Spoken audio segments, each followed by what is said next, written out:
आरोग्यम वरम भाग्य स्वस्थ सर्वार्थ साधरम.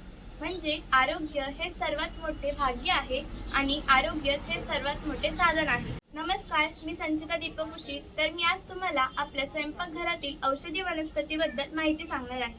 जसे की हळद, ओवा, धने आणि जिरे. तर मग आपण ओवा या औषधी वनस्पतीबद्दल माहिती घेऊया. ओव्याची चव तिखट व कडवट असते.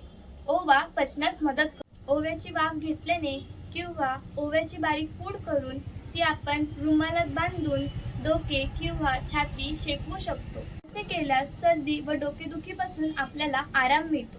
तसेच वजन कमी करण्यासाठी, रक्तदाब नियंत्रित ठेवण्यासाठी, सांधेदुखीचा आजार कमी होण्यासाठी, पोटदुखी कमी करण्यासाठी देखील आपण ओव्याचा उपयोग करू शकतो. असेच आयुर्वेदिक उपचारांनी स्वतःला ताजेतवाने ठेवा. धन्यवाद.